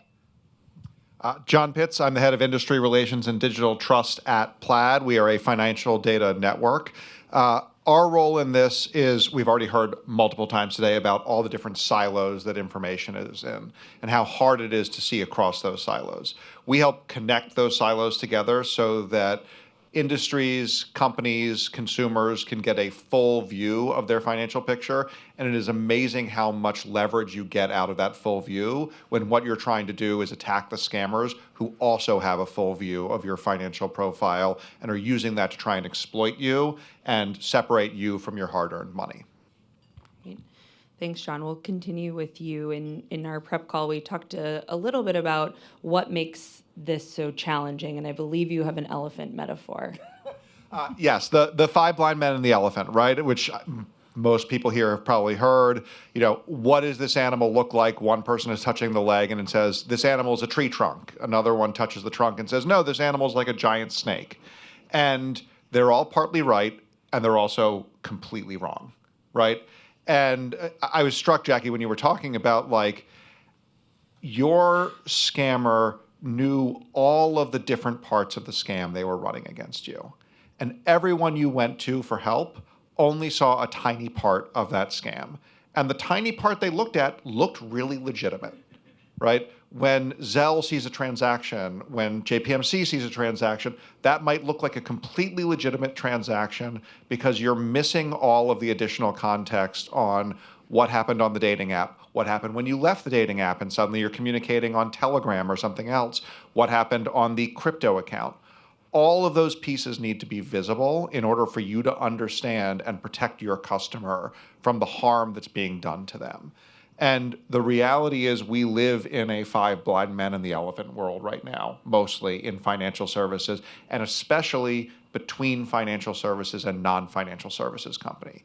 Some of that is a legacy of policy decisions we've made to sort of separate commerce and financial services. The reality is that wall has broken down, and scammers are the ones breaking down that wall. And so if we are not actively thinking about how we can best share information with our colleagues, we are ceding the field to the scammers, and they are running a team sport while we are playing an individual sport. We need to join together and play a team sport as well if we want to play effective defense against this. Thanks, John. And Jane, I'm going to turn to you because where you sit in Clear, you work across financial services, Home Depot. I'm sure we've all seen, and I take advantage of Clear at the airport. So, I mean, in some ways, so much of this work around prevention is being able to answer the question, are you who you say you are online? And I see lots of my digital identity friends in the room. So I'd like to turn it to you and sort of talk about the way that your work really spans different ecosystems, different industries, and how you have been really thinking about that identity question. Sure, and actually Darius gave me the best tee up I could have asked for. For us, I know, it was perfect. For us, identity is the foundation of trust. That is how you know who it is that you're doing business with. Sometimes our CEO says, you know, like, we are a trust mark in a trust-starved world. You should be able to encounter trust cues everywhere that you interact online. You should be able to know that Zelle is a trusted platform that I am able to use and engage with and interact on, and that the money that I am sending to somebody is secure. When we look at the landscape, it's actually very interesting in the identity world. We see healthcare being a real adopter, an early adopter of identity technology like the ones that we offer. We see that consumer brands like Greenhouse and DocuSign, who have integrated our technology, are very, very focused on that digital front door, that the first interaction that you have as an applicant applying to a job, that you really are Jane Stanton and not a nation state hacker from DPRK who is trying to infiltrate my systems. And that is really the kickoff for like workplace security. T-Mobile is, you know, one of the first enterprises who implemented our biometric MFA at scale. Hundreds of thousands of their employees have used us so that they can go passwordless. And the reason that that's important is because all the way upstream, the very first interaction that a T-Mobile employee has, they are getting access to those systems. If they are a bad actor, if they are not who they say that they are, they're not like just trying to like reset a bunch of MFAs, they're not trying to like reset a bunch of passwords, they're trying to gain access to end user, to consumer information. They're trying to gain access to be able to systematically commit fraud against all of us. to do things to other folks that had, that occurred to Jackie. And so it is our responsibility. It's our responsibility from a technical standpoint to be able to provide businesses and consumer brands with a tool, a mechanism by which they can confidently verify somebody's identity, but do it in a privacy-preserving way. That was a big highlight of the last conversation. Do it in a way that gives end users optionality. It is not something, there shouldn't be a trade-off between security and convenience. You should be able to have both. But that is incumbent on all of us as businesses to introduce that as a new mechanism by which people can protect their accounts and all of their information. Great. Thanks, Jane. And Yoel, I want to bring you into this conversation. Speaking of privacy, it's challenging enough to think about identity and scam prevention within a US context, which is already complicated enough. But Match is a global company, and you are trying to figure out, how do you do this? How do you preserve privacy? And what are some of the different competing and contradictory regulatory environments that you're working in? What is privacy and protection of users' data in a really different space than financial services? I may have an emotional relationship with my bank, but where you sit in the ecosystem, this is where people are trying to build trust, build relationships. It's a really intimate part of people's lives online. So I'm wondering if you could sort of talk about how you guys are thinking about that combination of privacy and protection in this really unique space. Yeah, I mean, it would be a sort of reductive answer to just say, like, GDPR is complicated and UK GDPR is complicated and CCPA. But, like, it's not just a regulatory question. Like, as a technologist, I look at it from a user experience perspective. When we engage with a bank, we have come to expect that know your customer procedures are par for the course, and it's how the industry works. Consumers don't have those same expectations when they're interacting with a social media site or with a dating app. We think of these as sort of more casual uses. And even as we hear very clearly from users of our apps that trust in identity is one of the most important things they look for, there's also a recognition that, you know, maybe you're less willing to give an app developer access to sensitive personal information than you would be to give to JPMC. And so we're trying to build technical solutions that bridge that gap and allow us to address scams and fraud while meeting consumers where they are in terms of their expectations about data sharing. I'll give one really specific example. On Tinder, we recently rolled out a feature called Face Check that uses biometric information about a user's face as part of the onboarding process to confirm that every account on Tinder is unique. We've been testing this feature in a number of different countries around the world and recently launched it in California and have seen enormously promising results. We've seen double-digit decreases in people's exposure to accounts we subsequently identify as fake. We've seen meaningful declines in reports of inauthentic accounts. And ultimately, we've seen that this results in an uptick in people's perceptions of the authenticity of accounts that they encounter. And all of this is through a scan of somebody's face using the front-facing camera of their phone that's typically completed in under 3 seconds. And that to me feels like a win-win solution. It's giving us more of that confidence in account uniqueness without immediately going to the place of document collection. I think strong KYC based on documents is appropriate in some contexts. A solution like Face Check is appropriate in other contexts. And one of the things the Aspen report does really well is promote tailored solutions that are industry and vertical specific instead of a monolithic one-size-fits-all approach. Great, thanks. So you talked about some of the features that you're rolling out that you're really excited about. Jane and John, I want to turn to you now, give you a chance to brag. What's sort of on the horizon? What partnerships are you exploring? What new features or programs are you testing that are really leveraging the best of what technology has to offer that still maintains that user experience? John, I'll let you go first this time. I'll go first this time. So we recently rolled out something called Trust Index, which leverages a lot of the network power that Plaid has to look at things like not just the consumer's financial behavior over multiple providers, but also have they been trying to log into the same purported account from multiple different browsers, right? Turns out, if you use 3 different browsers to try and connect to the same app or same bank account, almost certainly you are a scammer. If you are trying to connect things from recently opened accounts in lots of different places, that's another big indication that you are likely a scammer. We've launched this with a couple of early partners, and overnight, it's resulted in a 40% reduction of fraud at those places. And like 40% is not a home run, right? I would like to give the 100%, like we've guaranteed done it. But like this is a place where lots of different companies hitting doubles, singles, triples is what we need to cumulatively come up with solutions to this problem. So that leverage of data that has been previously unavailable to companies to start driving down their fraud overnight by 40% is a huge win, and one that hopefully we and others can keep building on. I think that you all touched on something really important that I wanted to highlight, which is oftentimes identity is conflated with a document or with a social security number.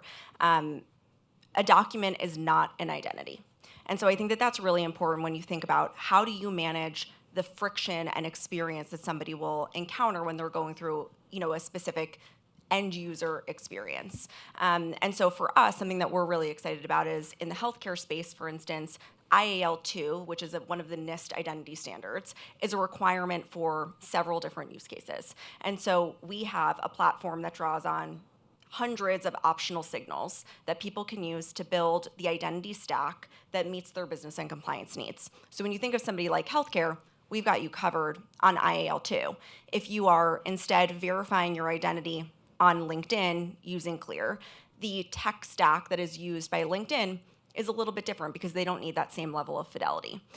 For us, when we look at businesses, we want to offer them the flexibility that they need to meet the demands of their business and to be able to really validate the identity of the person who is going through the experience. And so, again, between DocuSign and Greenhouse and some of our healthcare partners, all of them are using a slightly different mix or combination of signals that they need based on their business needs. But at the end of the day, we have a foundational layer that we think is the definition of an identity that our partners have to use to get started. And that is not exclusively a document because, especially with AI, it is too easy. It is easier than ever to get a false document. So in any scenario that you guys are thinking about or considering, this is my warning. Don't rely just on a document. Look really holistically at an identity. Leverage different tools that can help you bring together a multi-layered approach so that is how you are confident that the person you're doing business with really is who they say they are. Yeah, thanks for that. And I'm reminded at the start of the day when Ida was talking about our work at the Financial Security Program, which started focusing on building assets in retirement, where we have spent as FSP 10 years in trying to grow the assets that folks have been saving for and to have them all wiped out in an instant.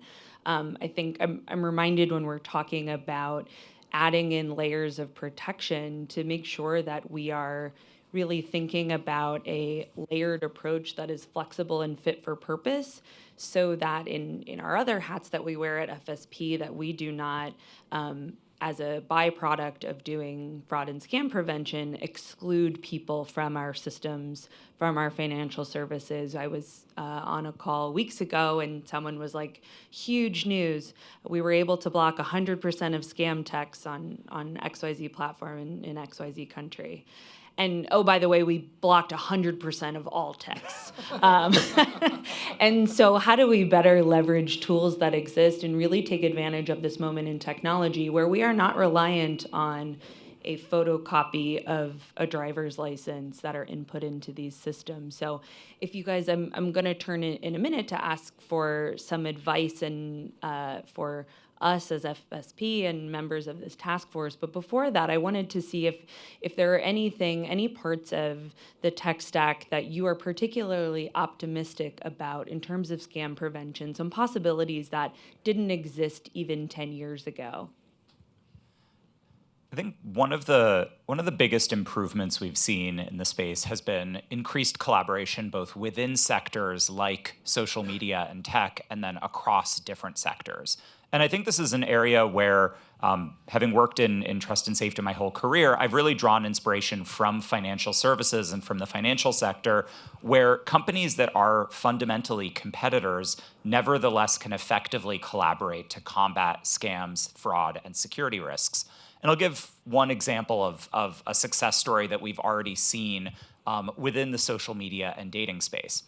Last year, Match Group, Meta, Coinbase, and Ripple came together to form the Tech Against Scams Coalition as an operational center of gravity for a lot of our work to address scams across our ecosystem.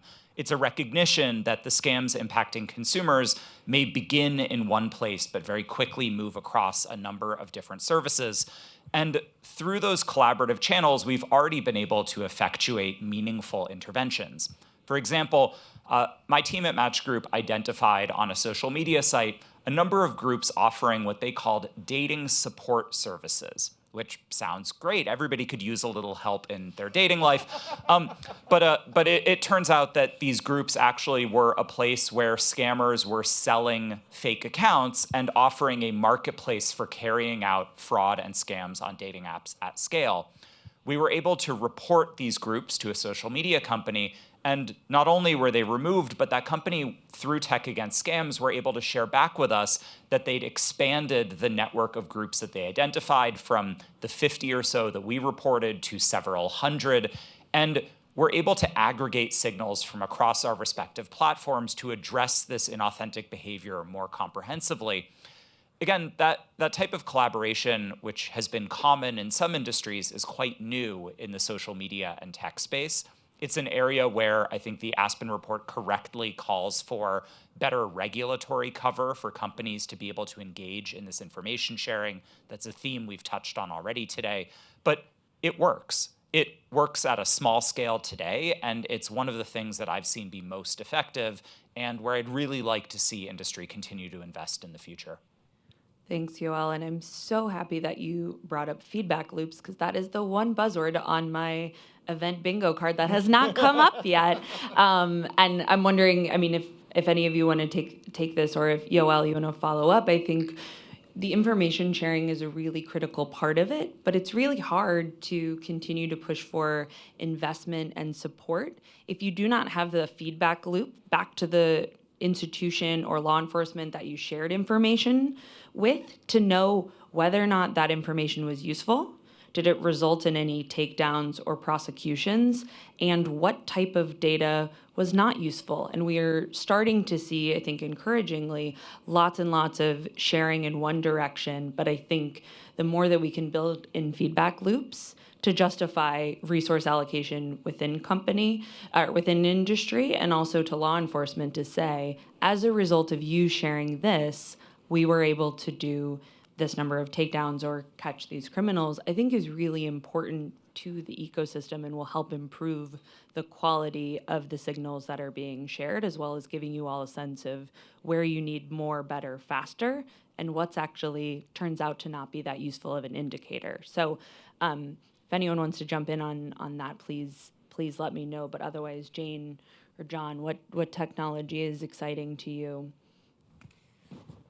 That's a good question. I mean, I certainly am excited about, again, the focus that a lot of organizations are putting on moving towards person-based verification versus device-based verification.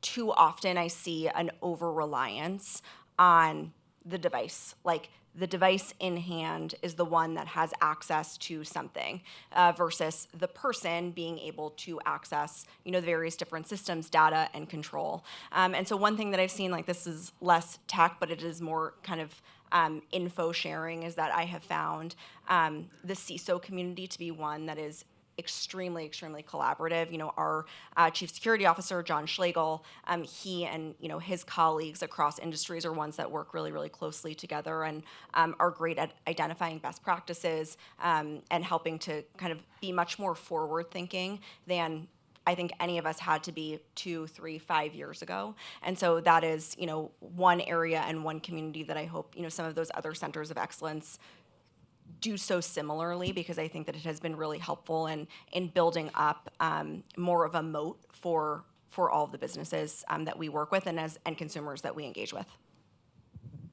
And I would say from our perspective, one of the most promising things is just the ease and increasing ease of being able to synthesize identity data with other types of data. Because Jane, you're exactly right? It's like you can't rely on device. Increasingly, you can't rely on identity anymore either, just as its own thing. Like, show of hands in the room, who's had the conversation with their family about having an AI safe word? Because if you've been on stage more than once in your life, someone can clone you. A video, your voice, it's very easy right now. I have a safe word with my parents. I have a safe word with my kids. Anyone who did not put your hand up, have that conversation today. So if you can't rely in a Gen AI world on just the documents, because they can be faked, just the identity, because that can be faked, just the money movement, because that can be faked, what you can do is start synthesizing all of those elements together so that you can see, was there a SIM swap at some point? Was there an identity at some point? Do elements of this identity match parts of other identities that have been sold on the dark web? It's only the collection of all of those pieces together that gets you the really effective tools as Gen AI starts making all of our normal one point of defense tools ineffective.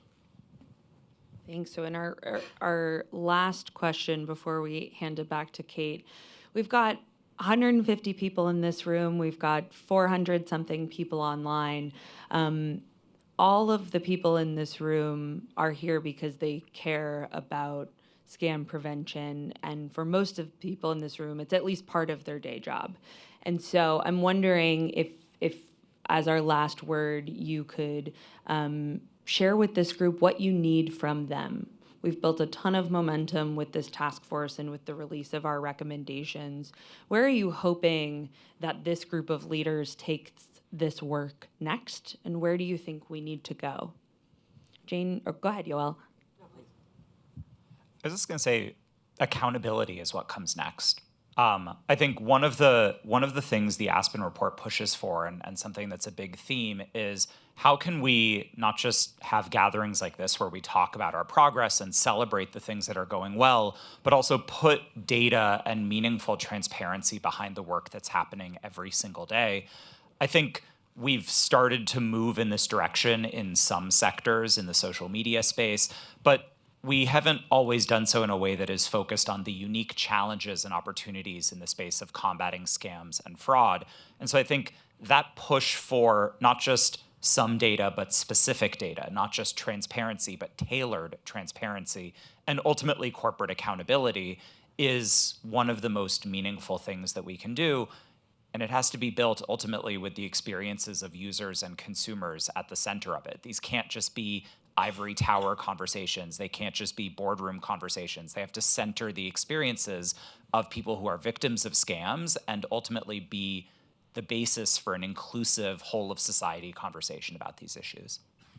I think that's a great way to put it. I think the accountability is there. What I sense is a lot of hesitancy in conversations that we have every day of it's either the change management, or it's the actual implementation, or it's the fear that consumers aren't going to adopt the technology. I come from a place of we could do it the easy way or we can do it the hard way. The easy way is that we can be proactive. We know that this is happening. We know that it's not going away. We know that what is common and typical and traditional isn't enough. So as far as I'm concerned, we can be proactive about it, introduce it, let people know that smart friction is intentional, that it builds trust, that they should demand that of the services and providers and platforms that they use, and that we should encourage it. And I think that the more people do it and the more big players in the game, I'm looking at this group over here, the more the big players in the game are talking about it and are open to it and are implementing these technologies, the faster the adoption will be, because Zelle and JPMC and Verizon, those are trust cues. You see them, you know them, you understand them, you trust them. If they are implementing these technologies, nobody's going to have a problem if everybody else does too. I would say it's a commitment to treating this as a continuous process, right? It's not one conversation with your board. It's not one system that you deploy to stop fraud, because the fraudsters and scammers, they are going to keep evolving themselves as well. And so we're talking about like laws on information sharing that are 20, 25 years old. We are talking about criminal reporting systems that are 30, 40-year-olds. We're talking about payment rails that are 60, 70 years old, right? Like, if you do not have the mindset of we need to continuously improve, there is no finish line that once we cross it, we are done. That is the mindset that everyone needs to have to be effective on this. There are no sacred cows. There are no, well, we did it this way and it worked really well 10 years ago. Great, fantastic, congratulations. What are we doing to fight the next war with the next war's weapons, not last year's weapons? Thank you so much, and please join me in thanking our panelists. Thank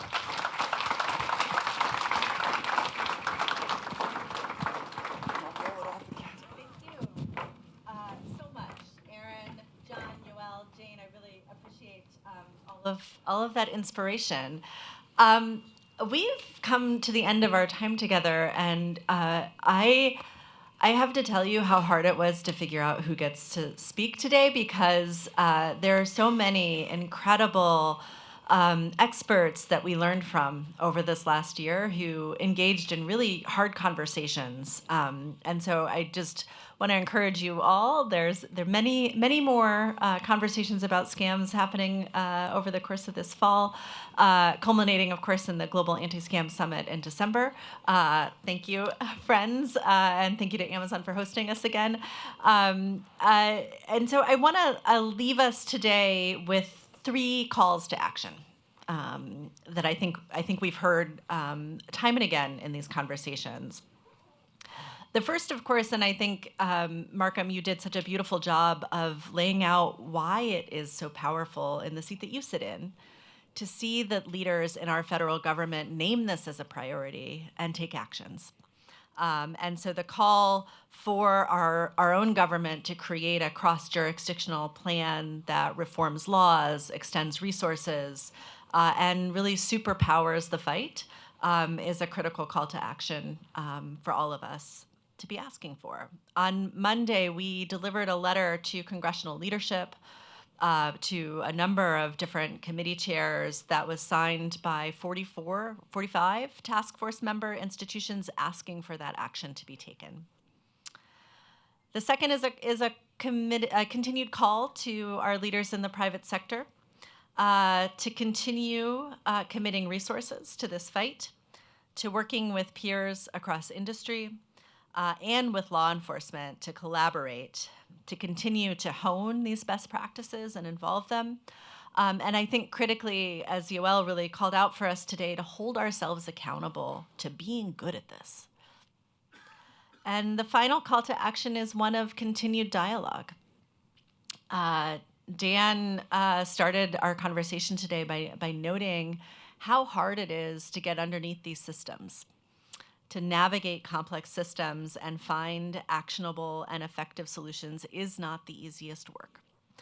And so we here at the Aspen Institute Financial Security Program, we stand committed to using our own convening capabilities to create spaces for leaders to have those kinds of dialogues, hard conversations sometimes, and to working with other partners in this scam fighting space, the Global Anti-Scam Alliance, AARP, Stop Scams Alliance, and others who have been such wonderful partners with us in this work, to turn now to the actions and dialogue it takes to implement that strategy. I can't be up here without some thanks and gratitude. Oh my gosh, okay. Working with a team of people that you respect, admire, learn from, and laugh with every day is a joy. Oh my God. So thank you.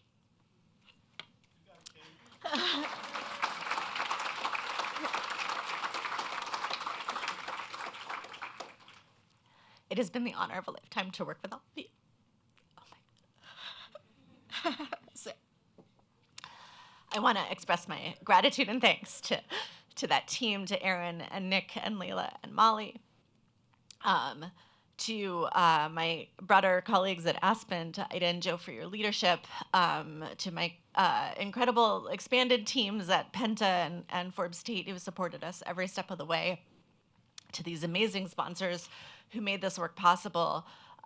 We're just so grateful to have had the opportunity to spend this time to do this work, and really are so excited to launch that work going forward. So thank you all. Onward. We have more work to do. Thank you.